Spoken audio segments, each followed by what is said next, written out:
Bureau chief Malik Nadeem की report के मुताबिक वजीर कानून आजम नज़ीर तारड़ 17 अप्रैल 2023 को कौमी असम्बली के इजलास से खिताब कर रहे हैं। हुकूमत ने पीर को कौमी असम्बली के साथ मिलकर एक और इकदाम किया है ताकि सुप्रीम कोर्ट के मरकजी बैंक को पंजाब और खैबर पख्तूनख्वा में इंतखाबात के लिए 21 अरब रुपए के फंड्स मुख्तस करने के हुक्म का नाकाम बनाया जा सके। मरकजी बैंक और वजारत खजाना के अफसरान को किसी भी मुमकिना तौहीन अदालत से बचाने के लिए स्टेट बैंक ऑफ पाकिस्तान ने 2 सूबों में इंतखाबात के इनेकाद के लिए 21 अरब रुपए मुख्तस किए थे। वजारत खजाना ने अखराजात की मंजूरी के लिए समरी और मनी बिल वफाकी काबीना में पेश किया।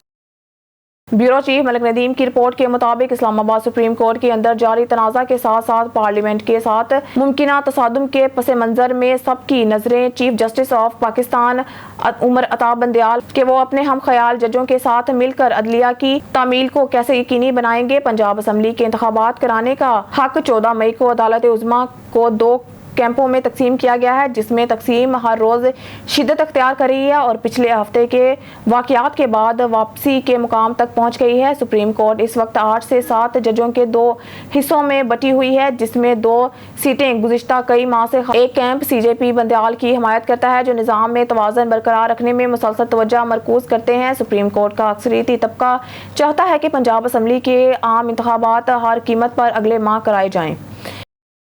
ब्यूरो चीफ मलिक नदीम की रिपोर्ट के मुताबिक इस्लामाबाद पाकिस्तान ने पीर के रोज़ यमन में अमन के हसूल के लिए हालिया मुज़ाकरात और सफारती मसरूफियात का खैर मकदम किया है। खास तौर पर सल्तनत अमान और यमन के लिए अक़वाम मुत्तहिदा के खुसूसी दिलची की कोशिशों को तक़वियत देने में सऊदी किरदार और कोशिशों के हवाले से एक बयान में दफ्तर खारजा के तर्जुमान ने कहा है, यमनी बहरान के पुरअमन हल के लिए सऊदी कोशिशें हमें यकीन है कि बर वक्त हैं और इससे खित्ते में अमन काम और तरक्की को फ़रोग़ मिलेगा।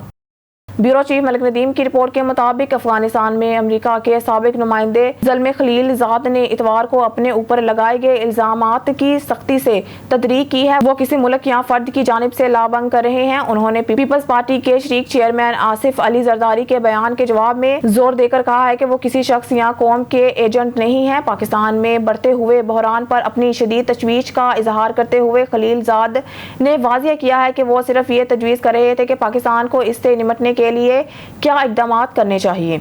ब्यूरो चीफ मलिक नदीम की रिपोर्ट के मुताबिक पाकिस्तान तहरीक इंसाफ पीटीआई के सरबराह इमरान खान और वज़ीर आज़म शहबाज शरीफ हुक्मरान जमात मुस्लिम लीग नून ने इतवार के रोज़ वाज़िया तौर पर इंतखाबात या किसी और मामले पर पीटीआई के साथ बातचीत को मुस्तरद कर दिया।